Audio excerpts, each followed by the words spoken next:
श्री सतगुरु महाराज की जय। बाबा नानक के दो पुत्र थे, श्री चंद्र जी और लक्ष्मी चंद्र जी। बड़े ने कहा कि मैं कुछ नहीं लूँगा, योग लूँगा। सिखों के 10 गुरुओं ने शब्द साधना का अभ्यास किया था। वे लोग बड़े सहनशील थे, बड़े सच्चे थे। एक बार बाबा नानक साहब चले गए बगदाद, मुसलमानी देश में। वे स्वयं शब्द कहते थे, उनके साथ में वाला गाते थे और मर्दाना बजाते थे।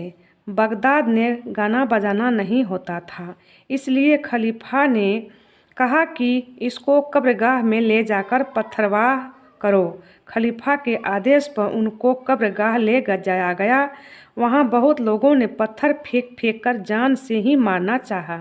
जब पत्थर उठाकर मारना चाहा तो किसी का हाथ उठा ही नहीं और न तो कोई पत्थर उन पर मार सका। जब यह बात खलीफा को मालूम हुई तो वे स्वयं कब्रगाह गए। पत्थरवाह करना चाहा, लेकिन उनका भी हाथ उठ नहीं सका। बगदाद में उनके नाम पर एक स्थान ही हो गया। जो बहुत अभ्यास करते हैं वे किसी को कष्ट नहीं देते, अपने पर कष्ट लेते हैं। इसके नमूने के 5वें गुरु अर्जुन देव जी, उन्होंने अपने ऊपर बहुत कष्ट लिया, लेकिन किसी को श्राप तक नहीं दिया। तरन तारन में बैठकर वे लिखते थे। उन्होंने गुरुमुखी लिपि भी बना ली। बाबा गुरु नानक साहब के ज्ञान के तरफ हम खींचे हुए हैं, कबीर साहब की ओर भी हम खींचे हुए हैं।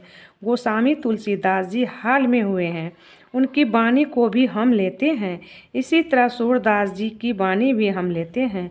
जो संत वाणी का अध्ययन करते हैं उनके लिए कोई संत छोटे बड़े नहीं।